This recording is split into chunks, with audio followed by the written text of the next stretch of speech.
Hey, good afternoon, YouTube. My name is jamespfp. I am here to do some of this. It's an ill will that blows no mind, so I'm going to do some streaming this afternoon. Not for long, perhaps not for much content altogether. Just waiting for the stream delay to catch up with me here. We're going to be live in about 5 seconds. I am interested in listening to just a little bit of content with you today. We're going to go right ahead and... Hey everyone, and welcome to This Week in Stupid for the 23rd of July 2017. It's so weird having the face cam, but I actually like it because I feel like I'm talking to someone rather than just like projecting onto the internet. So you guys remember Yvette Falaka, don't you? The cult leader? Oh no, sorry, she's not the cult leader, but she's definitely one of the high-ranking hatchet women of BAM, by any means necessary. You might remember her from this clip. Nazi, come get the off our street! Get the fuck off our street! Are these people going to do anything? Get the fuck off our street! Hey, we don't have freedom of speech. Here you go, boy. Hey, say this shit. Be nice. Come here, Get the Nazi. fuck off our street! Get the fuck off our street! Piece of shit! We're not here to protect you. Sir, please. I'm just here to protest. Please up. Stand down. Get out. Get back. Get back. Get back. Wow. Right, well, that was Yvette Falaka initiating that assault, and she's been arrested and charged, which I think is a fantastic thing because she seems like a violent lunatic. It's just to the benefit of everyone around her that she's like 5'1". A Berkeley teacher has been arrested for her role in the confrontation between neo-Nazis and counter-protesters at the Capitol last June. I'm just going to assume they're neo-Nazis because I don't know anything about these people. Yvonne Falaka, no, I think it's Yvette Falaka, was arrested on Tuesday night on charges of assault by Funny, yeah, they got her name wrong. It's It's funny, they got her name totally wrong. And inciting a riot, which Wow. she did. Falaka, a member of the activist group By Any Means Necessary, attended Sunday's protest against white supremacists gathering outside the California State Capitol building and gave television interviews after the clash. The thing is the very name itself not a dead giveaway that this person is probably an unhinged lunatic? I mean, if you're going to call your group, your radical left-wing activist group, By Any Means Necessary, kind of makes everyone think automatically that violence is well within the purview of what your group is capable of. And so when you turn out to be a violent psycho and start attacking people on the street, it's hard Where's to the say buff? that this wasn't Where's the expected. buff? So from their group, 4 people were arrested, and 2 people were arrested from an opposing counter group called the Traditionalist Worker Party. I haven't looked into them, I can't tell you anything about them, but I'm sure they're Nazis. You may remember that Yvette Falaka was a middle school teacher protesting at Berkeley, but there were many other people from Berkeley involved, including Eric Clanton. He's one of the chaps who hit the guy on the head with a bike lock, who has also been arrested. And it seems that the academics, as a class, are realising, well, hang on, the public are actually starting to pay attention to what we say and do. Which is why on the Chronicle of Higher Education there was this article. If there's an organised outrage machine, we need an organised response. Do you not think it might be worth listening to why people are annoyed? I mean, rather than setting yourself up as another faction, another class, against the internet, why not actually engage with them?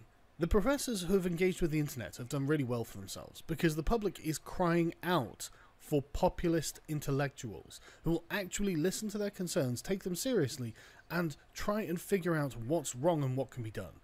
This is why Jordan Peterson gets $50,000 a month or something like that on Patreon.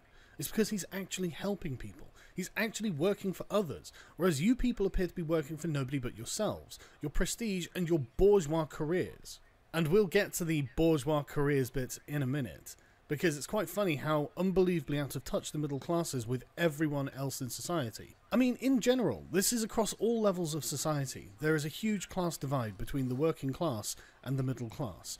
And it should really make you wonder why an aristocrat like Jacob Rees-Mogg, you know, he's a millionaire, he's unbelievably posh, he's Eton educated, and he's not ashamed of it. You should wonder to yourself how a man like that can end up with a populist grassroots campaign of support. Why? I can tell you exactly why, but I'll do it in another video another time. Anticipating the possibility of an internet mob harassing a professor because of something he or she said can seem a bit like prepping for a lightning bolt. Yes, people get struck by lightning, but more often than not it feels like a freak occurrence. It's easily avoided, some might say, by not flying a kite in a thunderstorm. But these strikes appear to have grown more common in recent months. I love that the way they're just passing this off. Anything a professor says is completely legitimate, because they're a professor. And so, sure, when a professor who calls for the hanging of Donald Trump should expect blowback, he shouldn't expect too much. I mean, what do you want? A massive mob of people online who are really pissed off? Why would that happen? Why would that happen? Oh, it's because you're psychotic. Professors should not be calling for the hanging of anyone. They're treated with respect in society, and they should use that position of privilege that they have earned with a bit of deference, with a bit of responsibility, because they are influential people. But it's hard to argue the same for, say, a professor who writes a lengthy essay on classical statues and how they have been co-opted by the modern white nationalist movement. Well, I haven't read that yet. I think I probably will do a video on that for my alternate channel, because that sounds like a really interesting read. Classical statues have been co-opted by white nationalists, have they? And we're going to have to go around smashing them all now because they're Nazis. Sorry, Augustus. Fuck you, Trajan. What are we going to do? Are you going to turn into ISIS? Start destroying those things that are Beda, are you? This is pagan. This is polytheist. You're a hypocrite for having this. We must smash it. These attacks also come at a time when a majority of Republican or right-wing Americans harbour a negative view of the nation's higher education institutions. Why do you think that is? Do you think it's something to do with them being something like 85% Democrat voting? Do you not think that's an incredible amount of bias? And do you think they're pumping out any kind of, I don't know, far-left ideologues who think that anyone right of Noam Chomsky is a Nazi? Is that anything to do with why Republicans might generally have a really negative view of America's universities? I mean, like, it's not just Republicans. The centre-left also has a really negative view of the higher education institutions. Thank God STEM is still broadly intact. Although I have seen inroads, feminist biologists claim, and geneticists, people who claim they're geneticists, who say that there aren't, biological sex isn't real.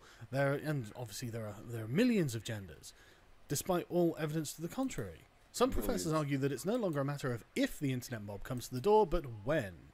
Maybe, if you weren't tweeting out things like, I like white genocide, maybe we should hang Donald Trump, the internet hate mob would leave you alone. There wouldn't be an internet mob banging at your door because you wouldn't have offended loads and loads of people. And if you're going to turn around and tell me, well, I don't care about offence, I'm like, hey, great, I'm with you on that one. But you did care about offence when we were talking about black people. You did care about offence when we were talking about women. You did care about offence when we were talking about trans, gay, whatever. So don't tell me you don't care about offence. What you're saying to me is that you are simply part of a team, and you don't care about the opposition team, which I'm not surprised about. But you remember that they are supposed to be your fellow citizens, and you are countrymen, and you are a nation, and you are a democracy, and you've got to live with each other. So maybe you should talk yourselves down from the position of the other side is evil, and think, right, okay, how can we do a dialogue with them? How can we actually get things done with these people? But hey, I'm just a guy with a webcam on the internet, so why would you listen to me? I mean, you guys all know best, don't you? The greatest thing our profession can learn is that things have changed. Do you think that you are talking in class terms there. You're talking, well, professors as a class have to understand that the profession has changed. So, okay, but you're not a monolith, are you? There are lots of professors who engage with the internet and do very well engaging with the internet, bringing their skills and knowledge to YouTube and to other platforms and other places, on Twitter, on Minds, on Facebook. They do great because the public likes hearing from people who know what they talk about. They enjoy operating a knowledge economy. You can be part of that if you weren't such elitists. This was coming from Tressie McMillan Cotton, an assistant professor of sociology at Virginia Commonwealth University, who recently wrote an essay describing the methods of dealing with online outrage. I'll have to read through that one too. If there's an organised outrage machine, we need an organised response. Oh, that's a good idea, isn't it? That's a really good idea. Why don't the academics just band together and form a faction and pit themselves against the general public? That's not going to end badly or anything, is it? I mean, you're not going to be seen as out-of-touch elitists looking to do damage to the common man, which is, by the way, how you're already viewed, just so you know. What you look like, anti-male, anti-white, anti-straight, anti-American. That's how people look at you. And that's only because you are all of these things, because of your distinctly warped ideology. This is why Plato's Republic is one of the most scary systems you can even vaguely imagine. If these people were running the country, imagine the sort of tyrannical, genocidal policies they'd end up putting out. Unbelievably dangerous. And these people should really try to understand that they are not actually separate from the general public. It is the general public that sends their children to these universities. And if you have any interest in maintaining your position at these universities, maybe you should remember that the general public is your audience. Or you might end up like Mizzou, 35% down. How much more do they have to cut before the rest of the professors realize they aren't independent of the society that supports them? But by the time they're writing about you on a website or publishing your address or something, it's probably too late. Well, just to be specific, don't dox people, don't harass people. It doesn't help. It just makes them organized like this. And the thing is, right, you people do not make it any easier on yourselves, because you don't have to find yourself as an adversary to the internet. You really don't. But what you have to do is engage with them before it gets to the point where they are just furious with you. That's all you need to do. Just talk to them. Assuage their fears and say, okay, well, look, I'm open to your interpretation on this, and I'm willing to listen if you're willing to listen to mine. And you could actually have a dialogue with the people who are now clogging up your Twitter feed, calling you a dirty communist. But I'm just saying, did McCarthy do anything wrong? In her essay, Miss Cottom offers a variety of tips for academics to help handle an internet pillorying, including asking the IT department to set up a separate email account or creating an email template for responding to outside inquiries for comment. And while an individual's opinions might be limited, other professors offer pointers on how to support a colleague under fire. Maybe you should actually address what they've said. Maybe you should accept maybe some criticism is warranted in this case, or whatever case. But you just assume this is all unjust. You just assume you were in the right and the internet is in the wrong, because they're a group of filthy peasants. You'd never be caught dealing with any of those people. So she says that it's natural to pull away from a professor and broaden a controversy, but that might be the least productive course. And I actually peasants totally are almost always I think revolting. That a group of you should They get don't together wash. and They make have no public bath. statements, and then engage with prominent people on the other side as to why what you are saying is correct. Because maybe you can persuade them. Maybe you can actually engage with them and change minds. Instead of saying nothing, colleagues should reach out to those at the centre of the media maelstroms, Cottom suggested, even if you don't agree with their statements. Solidarity, she said, doesn't mean agreeing with everything someone else said. Right, okay, that's a problem, isn't it? Because maybe if you disagree with what they said, you should be the one criticising them already. It should probably never have got to this point. You should probably have addressed their nonsense before it came to the point where they were saying it in public, and now there's a giant public backlash. Saying to them, look, I'm on your side just because I'm a professor, is a statement of class solidarity. And it means that the people on the other side say, well, they're all in the same boat together, therefore they're all just as bad, so when we get rid of one, we may as well get rid of them all. Do you want them to have that opinion? Do you want them to go on campaigns of defunding to ruin your entire universities, or do you want to just get rid of the problem professors? And as for the professors who might be receiving hundreds of mails, Miss Cottom said that sometimes the kindest thing to do is write an email that opens with, "There's no need to respond to this." You're looking to get yourselves shut down, aren't you? That's what it is. You've got to the point where you can't stand the white guilt anymore. You can't stand the fact that you're white, probably male, probably living in a wealthy Western country, and frankly, you just want to be ruined. That's what you want, isn't it? Don't be stupid. You have to respond. Otherwise, people are going to they're going to know you.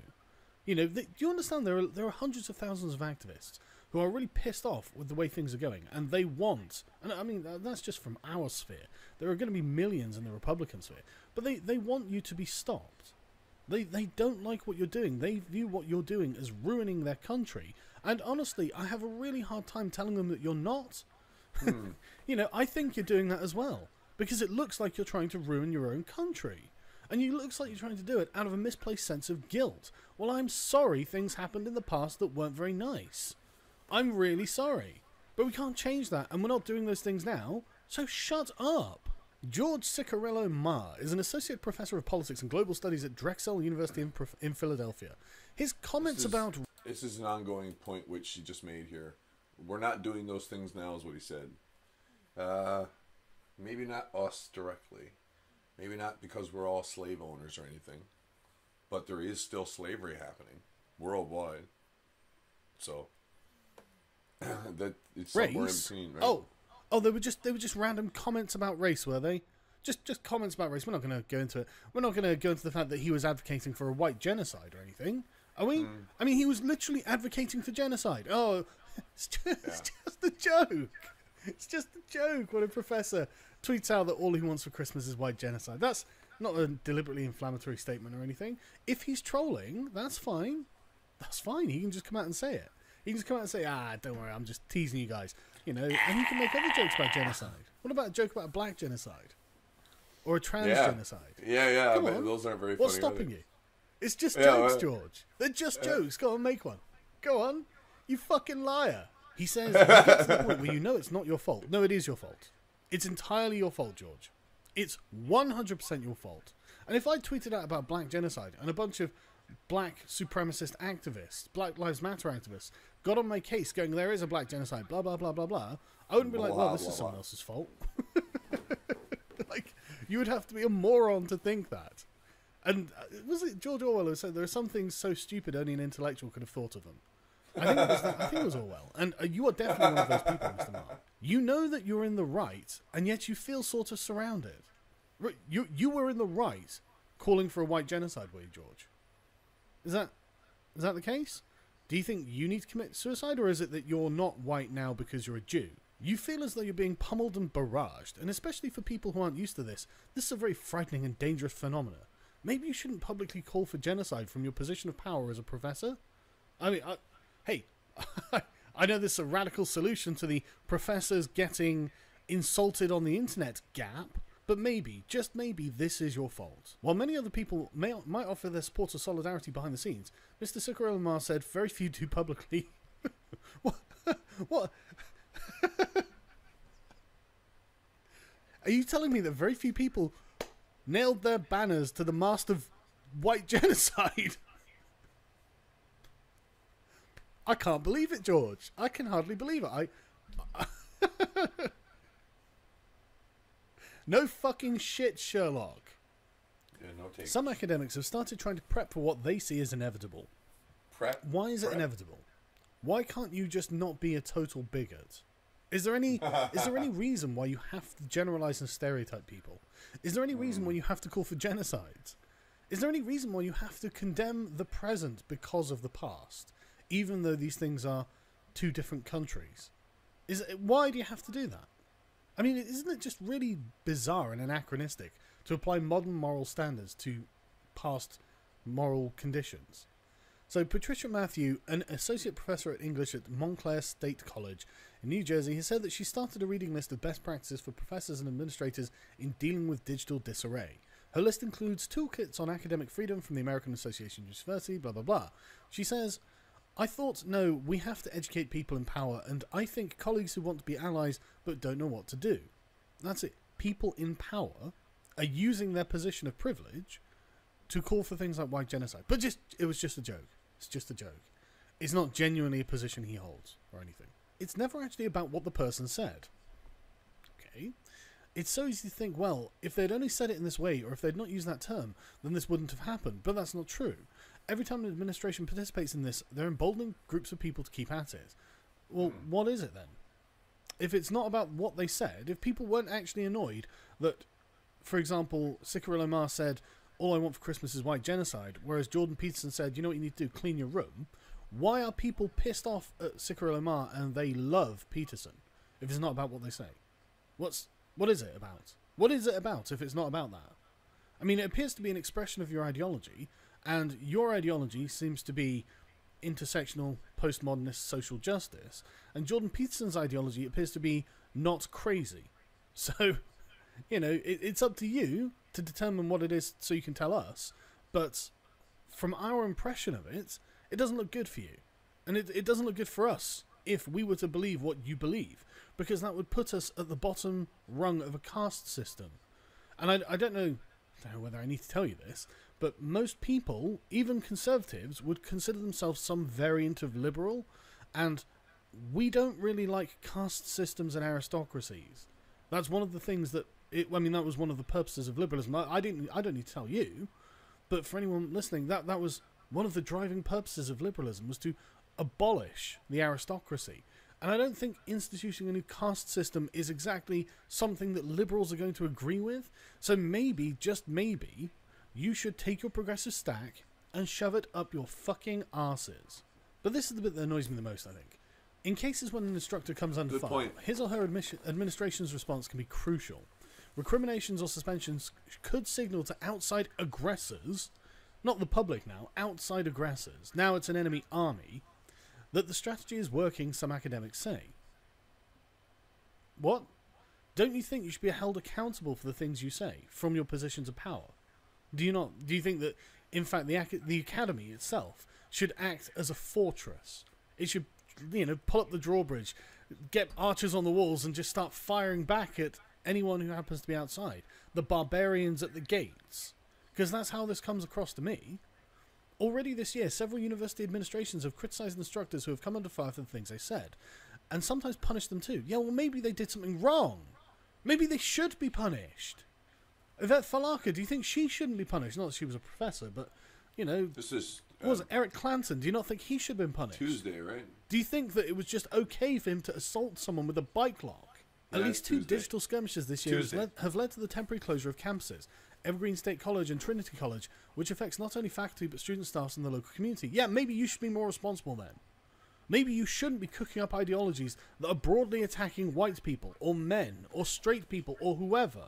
Maybe you shouldn't be trying to rescind the moral franchise from certain segments of the population and extend it only to a particularly diverse new aristocracy. Yep. Maybe if that wasn't obvious that that's what you were doing, people wouldn't be pissed. But the thing is, you have to remember, it is obvious. Most of these universities get public funding.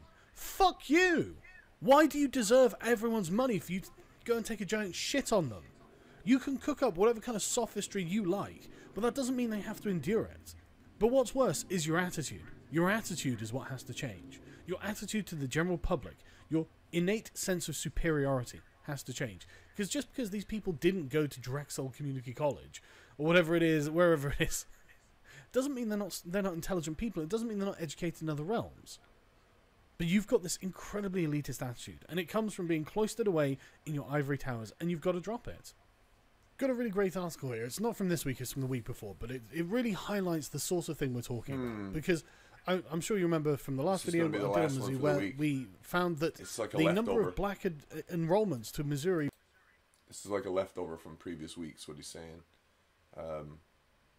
We're in the last 5 minutes of this video. I'm going to start getting ready to cue something else. University had halved almost. It had gone from 10% to 6%. And it'll be things like this that are why. This is the kind of public relations that these students and professors are creating for your universities. And I can see why this would dissuade black people. So they talk about what happened, obviously, that we covered last time. And they say, I'm sure the protests have brought about positive change and more open discussion about race on campus. Seems like the sort of thing you need less discussion of and more focus on the people on campus rather than their race. But anyway, more dialogue, more diverse hiring practices. Yeah, this is going great. Individual efforts to reach out to our students and engage that has sparked national efforts like Mizzou Syllabus #. But the university's actual rebuttal addressed none of this and in fact didn't directly mention race or black students. This is shameful. I don't think they were trying to ostracize any more of them, to be honest. I don't think they're trying to separate them as a discrete group from the white students on campus. You fucking segregationists. Until the university can stop seeing these issues as damage control and begin this as a conversation as an opportunity, no real change is going to be possible. We can still get there, but first there are 3 core truths that we need to all face head on. You mean 3 pillars of faith that if are not true, the entire faith goes down. The University of Missouri was and is a tough place for black students. That is some fucking amazing PR. Come to Mizzou. It's really tough for black people. Don't worry about being Latino either. Sorry, Latinx. It's not easy for them either. But University of Missouri. It's really tough for black students. I don't know why they didn't use that as a slogan.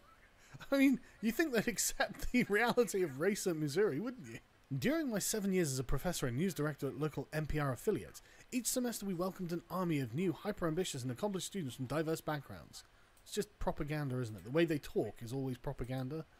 So when the concerned student protest broke out, I reached out to black students, alumni and friends and asked them about their experiences. Excuse me, what's it like being a black person? That's so weird. It's so fucking weird. Their answers surprised me. If you talk with black Missourians, you may see that we may be in a sort of OJ verdict moment here in the state, it's possible that the way you see the 2015 protest depends on your race. Or depends more on your ideology, I think. This Like gap OJ. that we need to bridge may be the most important thing for us to do. I think the most important thing for you to do is stop talking about race. That's it. It's just Morgan Freeman, this bitch. Just be like, you know what? Morgan Freeman got it right. Conversation, is it? The only people on the other side of the conversation are the race realists, and let's be honest, we don't want to address their data. So it's a bit weird that you would bring up the subject all the time when the liberals are just Like like, a well, I don't realist. care whether they're black or white or Mexican or Latinx or whatever. You know, no one cares. It doesn't matter. Concerned Student 1950 was part of a historic tradition of black freedom movements and civil rights efforts that have helped form the foundations of freedom Concerned Student 1950 being the login name. Wow. in our country. Missouri students took a stand, and we can be proud of that stand. You're not fighting anything. You are now fighting against yourselves, against the fact that you have eaten up and conquered. So is that every a foe in your 67-year-old or path. not? And there is literally nothing holding you back now, which is why you have so many black students at universities. In fact, you have universities that have whole black areas of campus that have specific black-only areas and retreats to talk about their blackness. You have affirmative action for all colours of the rainbow apart from white. You are literally not being oppressed. You are now taking a stand against your own success because you have to be a victim. If you're not a victim, none of this is justified. And I don't think you're victims, so you know what my position on what you're doing is. Our concerned students have provided us with the impetus to act together and make things better. Yeah, well, they've also started crippling your university. And I bet the faculty are thinking, well, shit, we're actually going to have to get rid of these people because otherwise, looking at the books, we're going to end up closing. I mean, do you think that Mizzou's going to start growing or shrinking if it gets more or less social justice-y? If you project the banner that Mizzou has a massive problem with race, do you think it's going to encourage people of any stripe to come to your university? I mean, the most people who didn't come to your university were white people because they were like, ugh, I'll just go somewhere that seems less crazy than this. It's Sargon.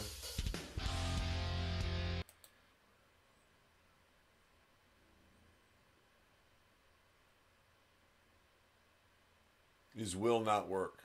In fact, what? His will not work. His will not work. What? Weird end card there. And so the link is up here in the bar. Anyone who's interested in getting, I could probably put the link back in the bottom here. Maybe I'll do that later.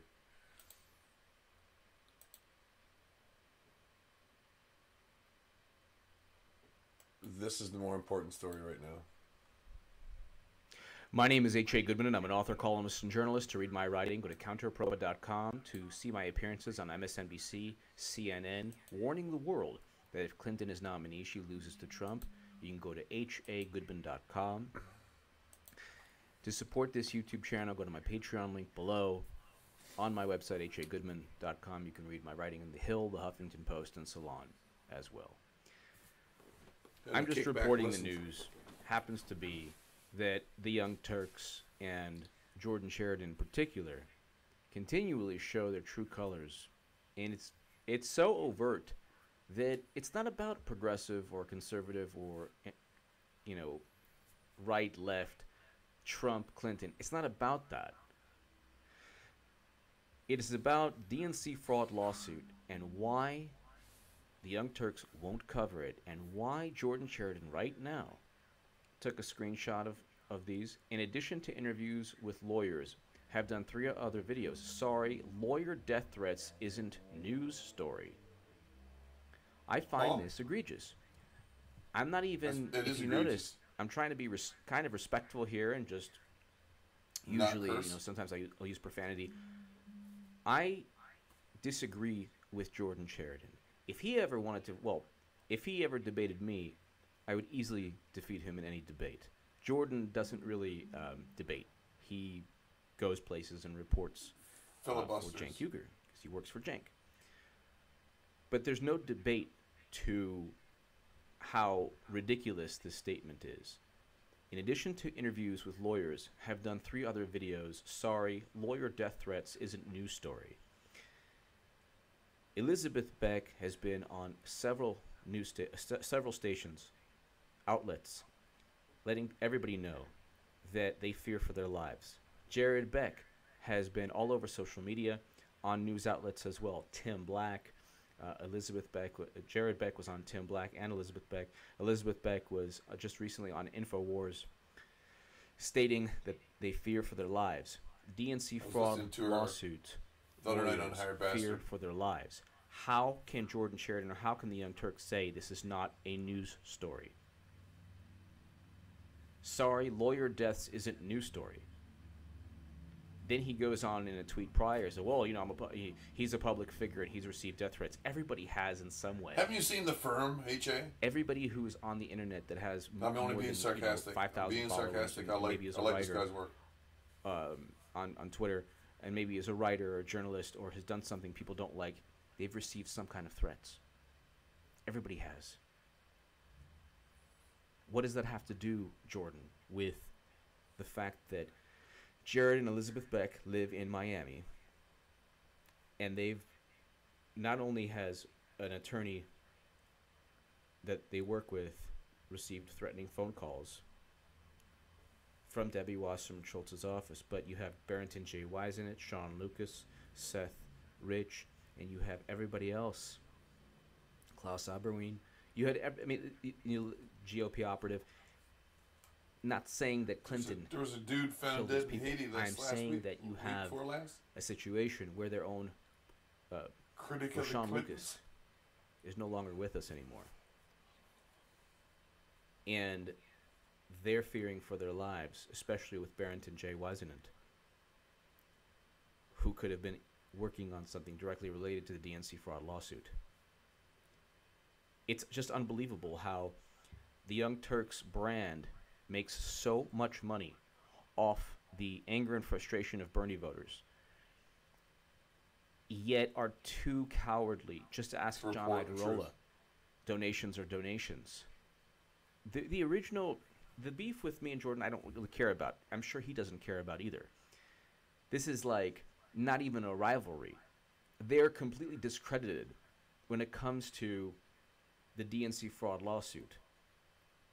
That is what changes the Democratic Party. So where you don't have Flints and Standing Rocks under President Obama and Loretta Lynch and a Democratic White House. So if you care about those progressive issues, you want to make sure that Democrats, go after Rick Snyder, or Loretta Lynch goes after Rick Snyder, governor of Michigan. They didn't. In fact, in the Detroit Free Press, he was saying that I don't fear anything. I don't fear any legal repercussions. Why would he? He knows that Democrats are not going to take him to task or make him feel any repercussions legally for Flint and the water and the mercury and the poisoning. But you have this Young Turks brand that doesn't want to take a side with the DNC, yet they'll do 82 Loser Donald videos. And you have Jordan Sheridan stating that the lives, death threats that Jared and Elizabeth Beck are facing, or the fact that they fear for their lives, that's equivalent to a threat someone made to Jordan, or to me, or to somebody else, or to another journalist. That's not equivalent. That doesn't correlate. That doesn't correlate. A threat, the threat that they're facing, Jared and Elizabeth Beck, the threats that they're facing, completely different from any threat or negative comment that Jordan or I have received, or other journalists or writers have received. For him to make that, I'm not even going to link it below, because then it's like this whole big thing. In addition to 2 interviews with lawyers, have done 3 other videos. Sorry, lawyer death threats isn't news story. So God forbid, Jordan, something has to happen for it to be a news story. That's the whole point of the DNC fraud lawsuit attorneys letting the world know they feel their lives are in jeopardy. That is not only a news story.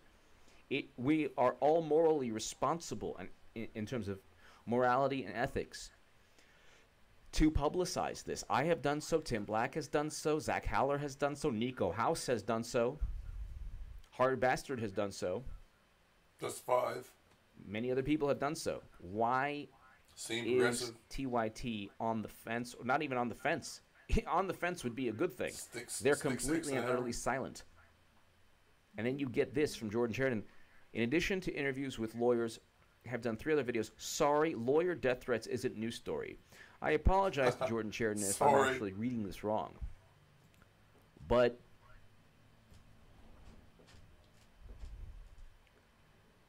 it's like they're taking advantage. Here's his okay.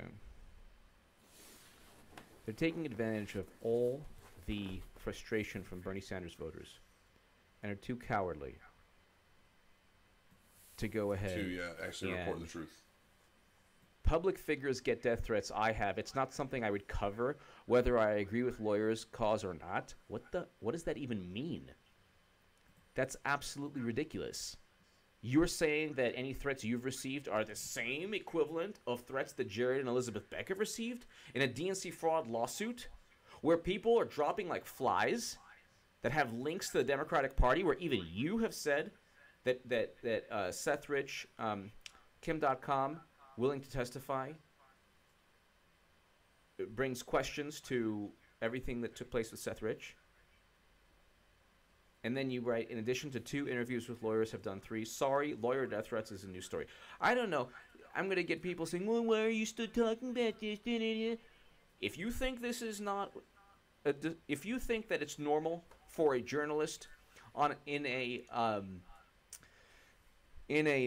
Young Turks, in a station that makes a living off of taking advantage of the anger and frustration from Bernie Sanders voters and progressives. We are pretty much there. And they won't even cover, and one of the top quote-unquote journalists there think that Jared and Elizabeth Beck, the DNC lawyers that are actually demanding and fighting for the rights of Bernie voters to get the hundreds of millions of dollars that Debbie Wasserman Schultz and Donna Brazile and Hillary Clinton stole from Bernie voters, that they're battling a DNC that is linked to all these deaths. You think that, do you think, in the comment section, that this is an egregious sentiment?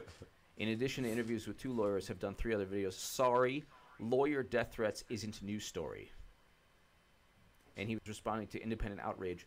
How about actually reporting on the DNC fraud lawsuit, actually be a real progressive news outlet? Let go of Dem loyalty, they're done. The response was, in addition to 2 interviews with lawyers, have done 3 other videos. Sorry, lawyer death threats isn't a news story. If you think that, give me your thoughts on that below. I think that the threats that Jared and Elizabeth Beck face that have been well documented is not just a news story.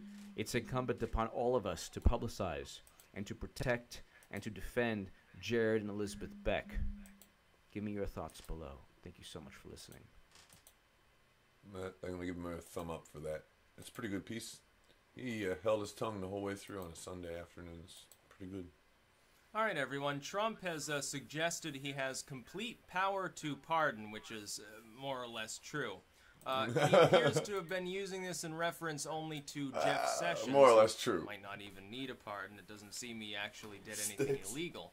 But some people are making a little bit of a logical leap, and they're using the usual unnamed sources to say, oh, he means he's going to pardon himself or something like that. Here's the situation as it boils down to legally. The Constitution does give the president the power to pardon, except in the case of impeachment. Importantly, nobody currently has active impeachment proceedings against Trump. The House has not taken up such proceedings. In theory, he thus could at least make the legal argument that he's able to pardon himself. Like, if Trump did commit a crime, in theory he could, and it's not clear that anyone would be able to block that. Like, the judiciary can't just unilaterally weigh in and say, no, you can't do that. With any great degree of ease. The legislature can't do anything about it, but there's a hidden facet here that people need to understand, I think. And the hidden part is this. Like what we saw with the federal judge of the Ninth Circuit, blocking permanently, issuing essentially an injunction against Trump's executive rights and privileges in the case of the temporary travel ban. A temporary immigration ban from certain countries. Now, there was a legal precedent set showing he had that power to do a temporary and limited stopping of refugee movements and immigrants from these places. He does have that power. Despite the obvious fact, though, that he does, the federal judge issued an injunction forcing the Supreme Court to get involved. The federal judge did not have the right to issue such an injunction on something that is clearly an executive power, but could anyway, in blatant disregard of that legal situation, simply because the judge is capable of physically issuing it. Unfortunately, that means it has to be obeyed even if it itself is illegal, and this is a problem at sometimes within our system. If Trump were to pardon himself, even if it were unlawful for him to do so, it would still act as a pardon. Likewise, though, here's the hidden secret. Congress could then remove him from office without an actual legitimate reason why they wanted to remove him. They could trump up, and pardon the pun, any impeachment proceedings they wanted, ram it through, send it up, get him removed from office, and they don't need a legitimate reason to do so. Congress, technically, has the power to remove a president without reason, simply because they have the ability to undergo those impeachment and removal proceedings.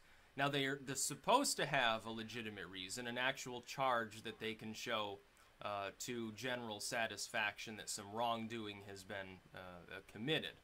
But they don't technically need to. They can turn it into a kangaroo court with great ease, and there's no, again, there is no other body that's capable of stopping them from doing so. So if Trump, I don't believe for a second, I am extremely skeptical that Trump ever alluded to some staffer saying, oh yeah, I'm wondering if I have the ability to pardon myself. If he mentioned it at all, it was probably meant as a joke. I don't think that Trump actually thinks that would be a good idea. And that's the other part. Something can be legal but be a bad idea. For example, under the decriminalization system, I can't remember, was it Oregon? I think it was. For some hard drugs, yeah, it's technically, it's no longer specifically illegal now to smoke a small amount of crack, but that doesn't mean it's a good idea to do so. Things can be, it's legal to climb this mountain and jump off, without meaning to kill yourself. Suicide somehow is illegal, the most unenforceable legalese ever. Now, you can, but it's a bad idea. Yeah, you can go parachuting and not pull the parachute cord, but I think there might be a problem with it. There are all sorts of things you can do that are not good ideas to do. And stop eating, waste away. You can drink too much, you can smoke or whatever. It's legal to do so, but it's not a good idea. Trump would be well warned, I think, not to abuse his ability to pardon people. Like, if he were to start pardoning his son or Jeff Sessions or something, it would make him look guilty. Even if it doesn't touch him, even if he's not the one embroiled in scandal, that would just be taken as evidence that, oh yeah, he really is, he's a Russian pawn or something like that, because at this point, the legacy media's strategy is just to tell the same lie long enough for people to believe it. And that's basically what it boils down to. So far, we've had lots and lots of investigation and leaks, and we've still got zero evidence Trump himself colluded with anybody.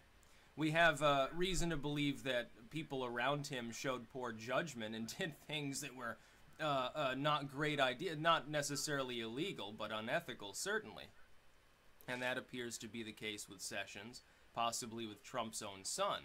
But that doesn't mean that Donald Trump himself specifically did anything wrong. He may not have even been aware that this was going on, in which case Congress can't, specifically speaking, in a legal sense, they can't impeach him for that because he did nothing wrong. They can, but they can't. It gets into one of these complicated sort of situations where a body has the power to do something that's blatantly unlawful simply because nobody else can stop them from doing so. That would be potentially the case with Trump pardoning himself. It's like if he were to pardon Sessions today, it would show, yeah, indeed Sessions did something Trump feels to be potentially illegal and wants to shield him from that. That would be wonderful. I believe also, though, if he's pardoned, he can't take the fifth, if I remember correctly, which means he could be forced to, compelled to testify. Compelled to. That's why the pardon. If Trump does choose to pardon any of these individuals, it will show me something. It will show me that Trump is confident in the fact that no scandal can touch him, either because he's uninvolved or covered himself really well. Probably tremendous. The former. I don't tremendous. It'll show him the money. and doesn't worry if those around him testify or are asked about Trump's own dealings. It's like with this investigation going on looking into Trump's finances. Trump appears to be taking no actual steps to stop it. He simply he comes out and says, "Oh, well, maybe I should do something about this and block you," but he doesn't actually do that. That's because he's just talking a big game for his core fans. Meanwhile, he's not actually worried about the investigation because he did nothing wrong. That's what it looks like. Trump's behavior is the behavior of someone who has done nothing wrong but has a big ego and really, really likes to threaten others. That's my reading of the situation. Somebody who knows he can't really reasonably get in trouble for anything because he did nothing wrong and simply is using it as an opportunity to browbeat people who think he did something wrong. And when it all plays out, if that turns out to be the case, if I'm right, if it turns out that this investigation turns up zero evidence that Trump colluded with or organized with Russians or anybody else under the sun and did nothing specifically wrong, this case is going to implode right in the Democrats' face. Because it robs them of the one platform they're using, which is Trump is evil and despicable. And what will happen is the "much Trump is bigoted" line will take a backseat to the "Trump is a Russian agent" line. When the mythology, thus, that he is torn apart, it's all anybody will be talking about. His fans will immediately go online and everywhere else to laugh about it and browbeat and shame those that ever believed those claims. But this is assuming, of course, that I'm right and Trump is not colluding with the Russians. I don't think he is. I'm sorry, but you've got this many investigations, this many other people around him caught up in leaks or disclosures or anything else under the sun. And so we know some of these people have done some dirty dealings, but none of it has ever linked anything to Trump. That almost, in my mind, the fact that things are so open and transparent, involuntarily, much like with the NSA leaks under Obama, and this, by the way, isn't a bad thing. People deserve to know what's going on. The fact that there's so much transparency involving what these people are up to, and Trump himself is never once mentioned, shows me that all these people are maybe part of a club that is colluding with Russia, and Trump's not part of that club. In which case it makes sense he would say, "Oh, I regret appointing Sessions. No, I had no choice but to fire Flynn," and he uses Pence as an excuse to do that. Probably. Now, he's setting up things around him so that he can let people go that he doesn't want around him without those people biting him in the back because he has plausible deniability about why he's getting rid of them. I'm sorry, but, I still believe in you, Jeff, or I still believe in you, Mike Flynn, or something, but public pressure is going to force me to let you. You got to resign. If you don't, I'm going to have no choice but to let you go. No hard feelings. It's really out of my hands, and he's playing this game quite well. So, yeah, he has complete power to pardon. He has the power to pardon, potentially even himself, but it wouldn't be a good idea, unless he's undergoing active impeachment proceedings. If Congress begins the impeachment process, he can no longer even potentially pardon himself. If Congress is attempting to impeach some other individual, he can't pardon them. It's the one thing the president can't lay his hands to. But if there's no actual proceeding, can he preemptively pardon himself so they can't really use it as an excuse to impeach? It's not clear that he can't. I don't think he would do that because I don't think he has anything specifically to pardon himself for, though. I mean, it'd be mad. It would be lunacy to actually think it was a good idea. I like to think Trump has more strategic thinking than that. That's about all. Peace out. He likes to think that. I don't know if he has any evidence of that, though.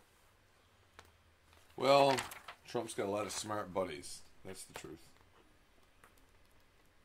I'm trying to keep the stream going here. I'm going to have to step away from the screen for a few seconds.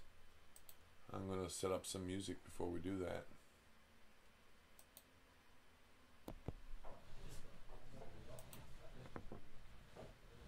Me recording. My name's Jim. I play banjo. It's a git-jo at the moment. This is a tune by a band called Mandolin Orange. Ooh, this is one I didn't entirely mess up. But.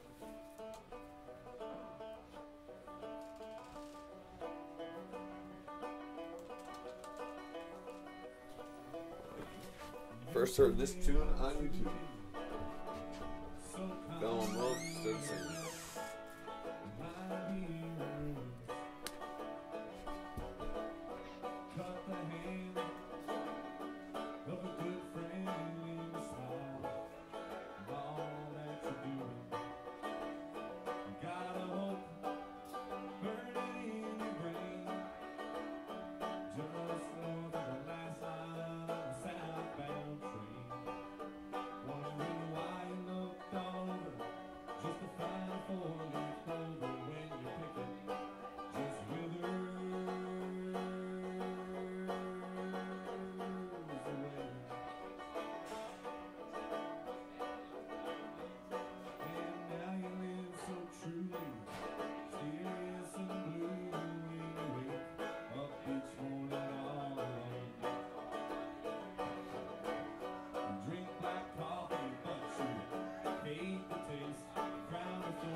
I didn't write that. I wish I did. I was thinking about what to do when I came down here tonight. I'm gonna do this. It's a Grateful Dead cover.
Music's still playing here.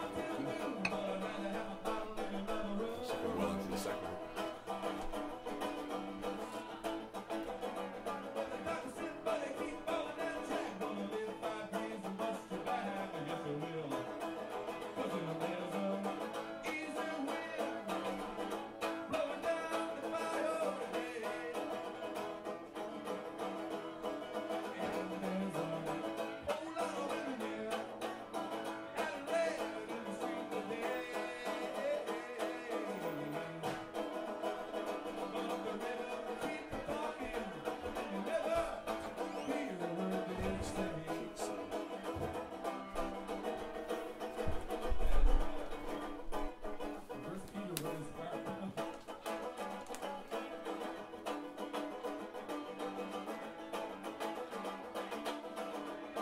Oh, it's an easy win, yeah?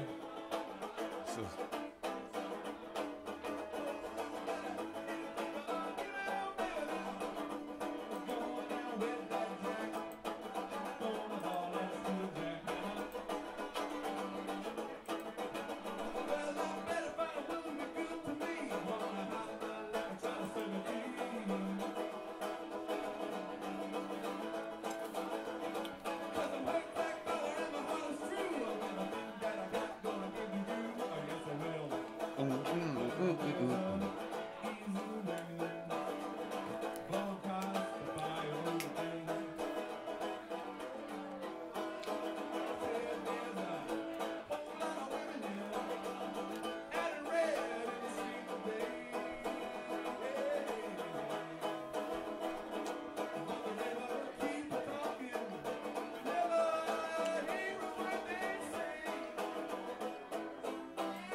yeah.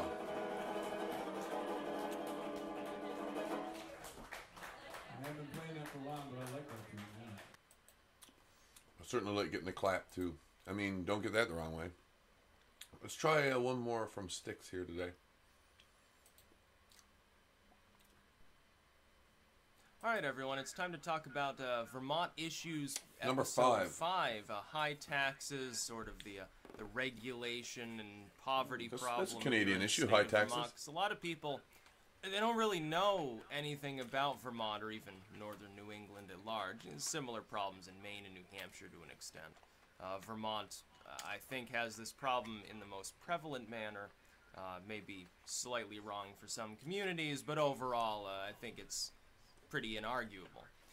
Here's something people need to understand about the state of Vermont. The little tourist towns that you typically visit Ski and bums. You patronize, should have said ski bums. you It would have been fly easier. in, like to go skiing or to go leaf Ah! peeping or something like that. Like fall is leaf peeping. People come to watch the leaves change color. I don't understand it because you can watch them change color in other Ski states bums, too. ladies and gentlemen. Okay, I just don't get that part.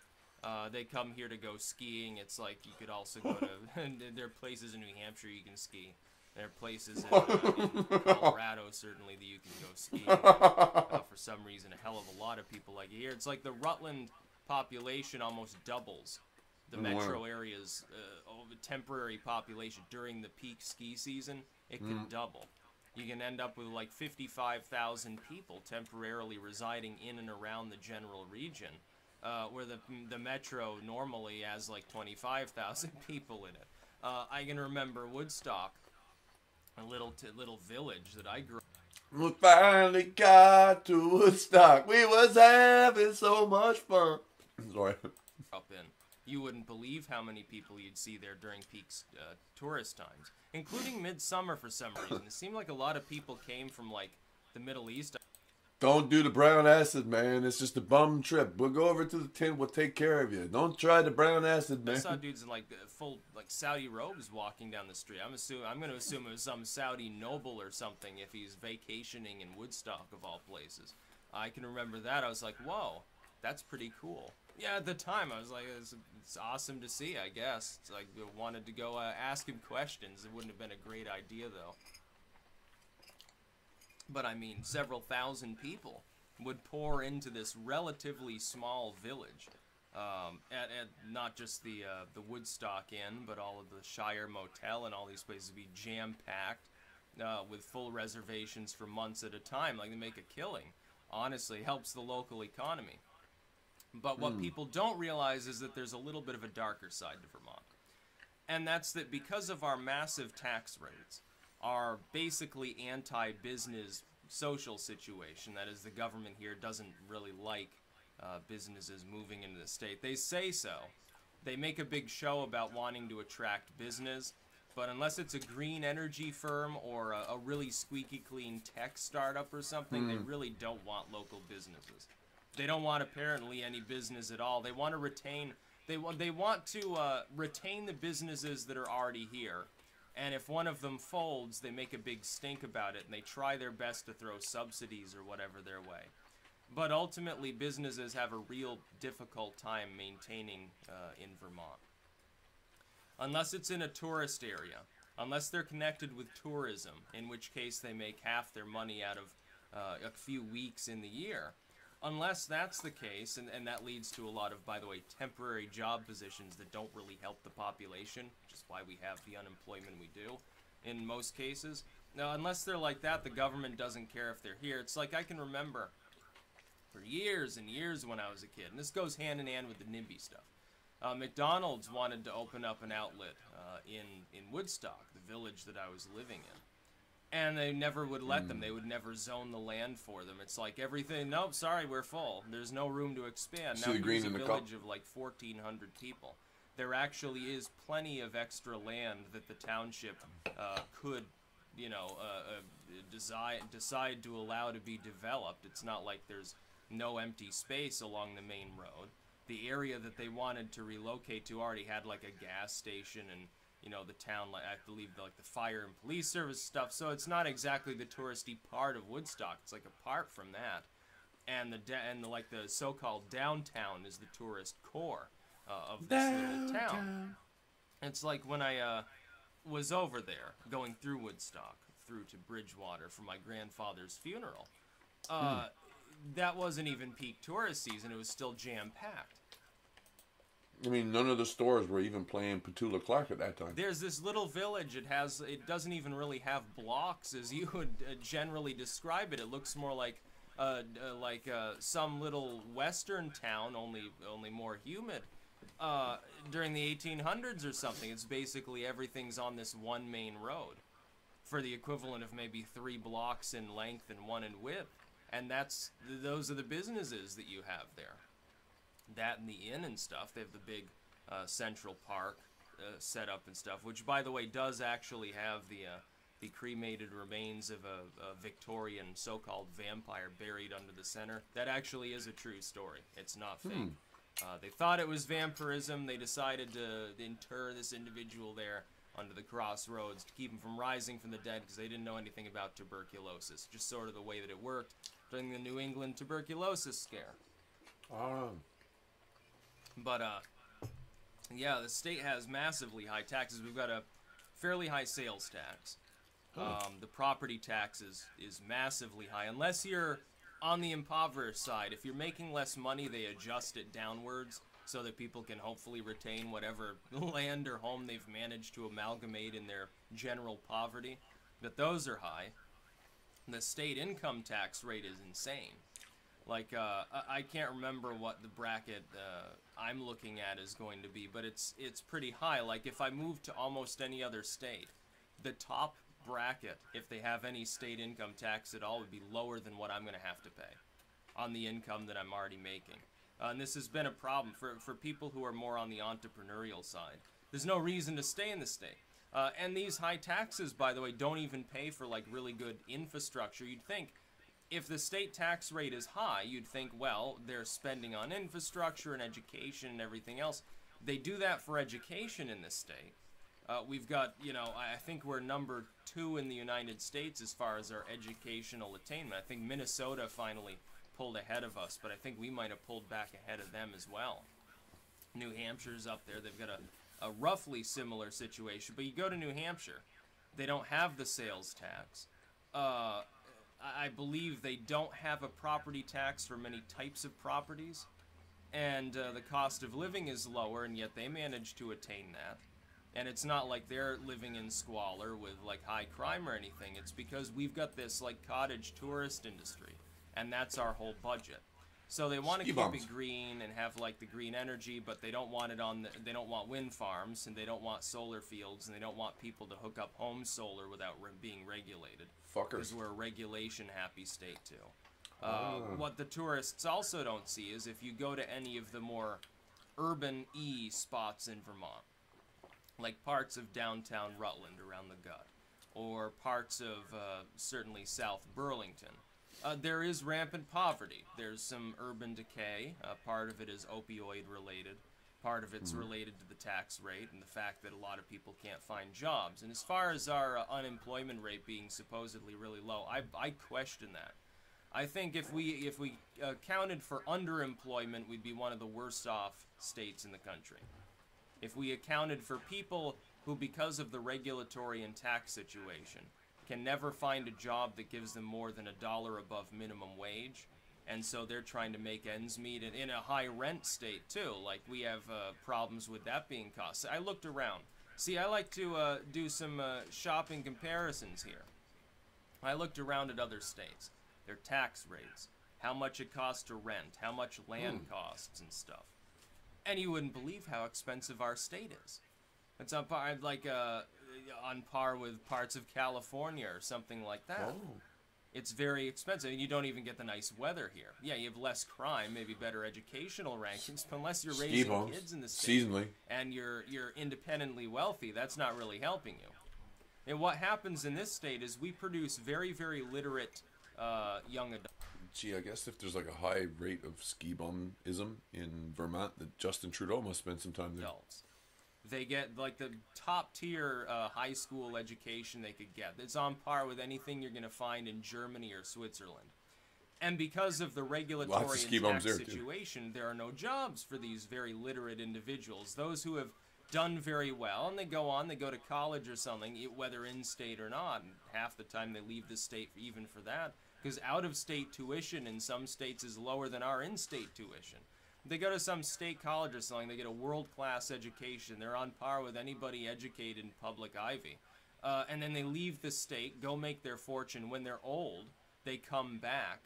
When they're older, they might come back to raise kids here to get the next generation of people who will move out of the state, or they wait till they retire early because they were working on an oil rig or something somewhere. They come back, buy their McMansion on the hillside, and then everything's fine because they got the passive income that's it's not taxed as much by the state or by the federal government, which by the way is ridiculous, honestly.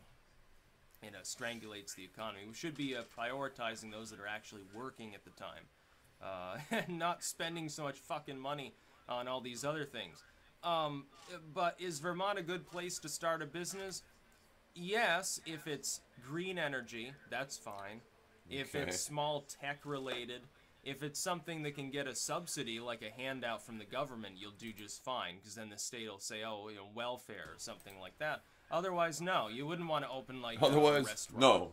in Vermont, unless you were already here to begin with. You've already got the capital Family, to do yeah. so, and it's not a huge risk. There aren't that many businesses going up in Vermont. Like a lot of parts of Vermont are exactly the same as they were when I was a little kid. I can remember, like here in Rutland, there's been a little bit of change. You got a few more box stores. The mall is more dilapidated, and there are a few less like foreclosed homes or something. Otherwise, though, it's basically the same here in Rutland as it was when I was going to high school, 10 years ago. It's basically the same. Woodstock, I hadn't even seen Woodstock in half a decade or something. You figure he's less than 30? It is exactly the same. Nothing has changed. There is not one change in any business, as far as I know, in the entire area. It is exactly the same. Now, they keep it like that for the tourist money, but that's the thing. All those employees are still making low wages, and they still have to pay the sky-high rental cost and everything else. Like, they're not going to buy a home. You try buying a home in the Woodstock area. Oh, my God. You try buying one outside of it. You go to Quechee and try to buy a home. Go to Bridgewater at this point. Yeah, even that semi-rural, like his former redneck farming community, with the biker shop and everything. You try buying a home there in see how Vermont? much it What the? costs. Well, I thought What our rednecks state belowed has south done of is the prioritize bringing a belong bunch south of of the Nixon wealthy line, retirees not into the above. state to pay enough in taxes to pay for the subsidies that we use to make the educational system so good. But then those people get educated and they move off. We've also got a homeless problem in this state. I hate to burst the bubble of all these tourists who think that we're like shirelings or something. We have real problems in the state like you do. The fact that we have a lot of trees doesn't save us from that. It makes it very pristine, very clean, the air smells good, it's rather nice, the roads, while dilapidated half the time are less congested until you come skiing. That's why you see a problem maybe on that end. But we do have a problem like homeless people. Like I see them all the time here in Rutland. It's more prevalent in Rutland or Burlington than anywhere else. Or White River Junction. Maybe I haven't been to Barrie lately, so I can't vouch for that. But there are blighted spots in the state. It's like we've also got some technological backwardsness. We got a Comcast monopoly. I'd like to know what the definition of blighted is, but he has very definite definitions. The Northeast Kingdom They're didn't even have back in other videos. broadband internet access until a few years ago. They were still using dial-up. They had to use like a satellite card or something if they wanted something faster than a phone could go. How weird is that? And they're paying so many taxes to be in this state that's cold 5 months out of the year, without the benefit of being wealthy enough to even go skiing at the same places that a bunch of out-of-staters are going to. We call them flatlanders, people from the rather flat urban metro region from like New York to D.C. and Euclideans, other places I as suppose. Well. The sort of flat areas of like Massachusetts don't really count because then there's a different term for them. There are all sorts of terms that are used in Vermont and some in northern New England in general that other people don't understand. Like flatlander, or masshole. That's more common elsewhere. Masshole. No offense to people from Massachusetts, most of it's related to driving capability. Oh, I thought he meant like a Not singularity the of same some as kind. People think. They come here, they see pristine stuff, and they think of it as being Masshole, like it's with like gravity, yeah. something like Inverse that. square the distance away Non-stop from the nature. proportion. Yeah, well, people have to pay taxes to I keep see. it I pristine. learned about it in Princeton. Like, in order for the roads to be passable, we pay high taxes. It doesn't help that the New state Jersey. centralizes everything. It makes it woefully inefficient. Like, the road crews, they try their best with, honestly, some limited resources. Then you get the demographic crisis. You get an aging population in many parts of the state. How long are they going to be able to maintain the roads they got? Are they going to have to tear some of those up? Are we going to end up, being Detroitized without having any big cities at all? Like, Burlington's the only place that would be able to survive that. That or Montpelier, because it's a money sponge because the politicians are there. So Rutland gets screwed. Like, we're the second largest metro region in Vermont. We get screwed constantly. We have none of the benefits of Burlington. And part of that has been due to the fact that we had shitty leadership for so many years. We've got someone else as mayor now. Maybe things improve. But the demographic problem here alone offsets any real benefit that's brought. There's a homeless problem. There's a drug problem. We've got high taxes, too many regulations. Businesses can't move in. Businesses that you want to retain move out.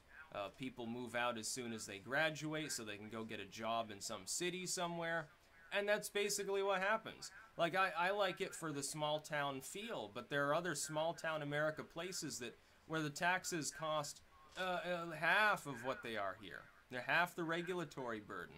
You go to Texas, to some of the small towns there, what taxes? It's almost a foreign concept. You go to parts of the Mid-Atlantic, I don't mean Maryland, but you know what I mean, or the Deep South, it's the same thing. Some of these states, they're not backwater mode. Some of these states are quite literate. Don't have, in the small town regions, any more of a crime problem than we do, and have better weather to boot. And I just don't understand why our state has to function the way it does. I think if we slash taxes and get rid of a lot of those regulatory burdens, a compromise can be made to where people here can get good jobs without sacrificing the tourist revenue that some parts of the state do need. I think it's possible to balance these two things. You know, somebody comes here from some urban area, they've never seen so many trees T-minus 3 minutes in their here. life. Somebody, a while ago, when I was joking around about the UK clear-cutting off all of its forests in order to have non-stop farms and jam-packed, because it's so, dense in population, they said, oh, the UK has more forests than the state of Vermont. Then I pointed out the discrepancy between land area, and I'm like, well, we do have a lot of trees in this state. It's like 92% forested. We've got way more trees than we have people. In some parts of the world, they're not so lucky. But it comes at a cost. For many, many decades, it has come at a very, very steep cost for the people of Vermont. We're getting sorely outcompeted by basically everybody else in the country. So that we're totally reliant on tourist revenue. And we're one economic downturn away from not just being in a recession, but a depression. It used to be Vermonters were like self-sufficient. It was like a lot of farms. And so when the Great Depression hit, Vermont actually didn't take that much of a hit. We didn't really have the whole electricity and paved road thing anyway to lose. And things pretty much limped along as they had been in Vermont.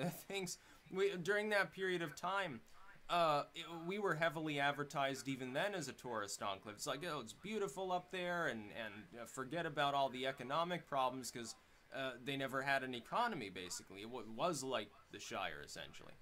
Because we've become totally reliant, though, on tourist revenue, if other people in the country stopped doing the tourist thing, it would hammer us. We'd get ripped apart. We don't have anything else to fall back on. And I think in the future that's going to rear its ugly head, and Vermont's going to get basically wiped out as a state. We're going to be left hemorrhaging, and we're not going to recover any. We're going to need so much massive overhaul to recover when that happens, and it will. In the long span of things, give it a decade and a half, it will happen. We saw what the recession formerly did here. It hit us harder than most parts of the country. There were so many foreclosed homes. There were so many empty businesses. Rutland turned into a ghost town. Burlington fared better because of UVM. But, I mean, still, there were problems there, too. You wouldn't even believe, like, White River Junction is, like, insane. And that could happen again. The next time, if there was a more severe economic downturn, imagine what would happen here. You get a joint housing bubble with, like, a student loan bubble or something like that. What's going to be left of this state? Yeah, I can make ends meet because I'm self-employed. A lot of people, they're not so lucky. They're living paycheck to paycheck anyway. What the fuck are they supposed to do? Their landlord says, oh, I can no longer afford to rent this property out. Like, I can't even afford to have the property. Sorry, folks, but all 20, 30 people here are homeless. And there's nowhere else to go for them, and the rent's high anyway, so where are they supposed to go? That's about all.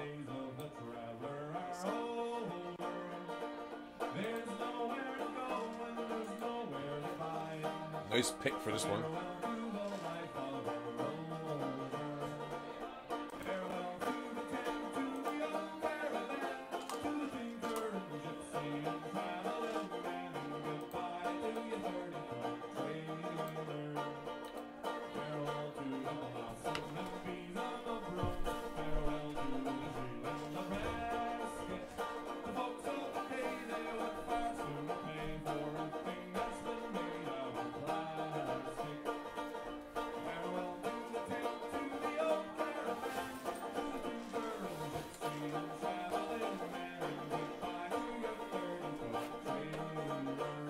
I was at the door the other day when I realized I was plain red brown.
Do I get one more?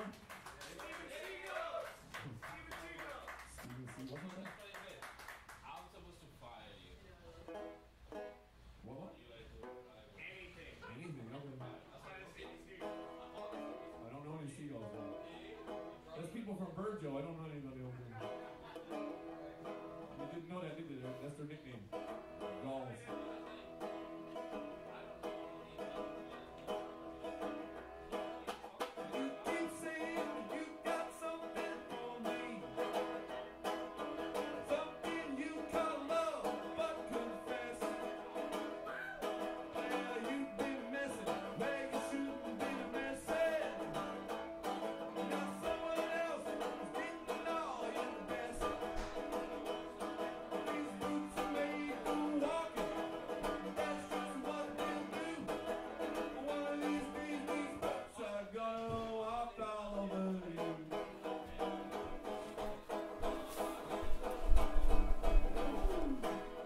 far along this one we are? Nancy, huh? Yeah. You've been covering stuff you did not right. Okie doke. Well, I'd like to thank you for watching here this afternoon. We're just doing a quick stream of content that I've been taking in off of YouTube. I like passing stuff along one way or the other. Here's the new way that I'm trying. Don't necessarily have to do this kind of thing all the time. And of course a little bit of music in between because it's still the Banjocast. Pitchforks, flaming torches, rock on. If you'd like me to see, subscribe below. Leave a comment. Troll me if you wish. I'm pretty easygoing when it comes to trolling. And I will talk to you later.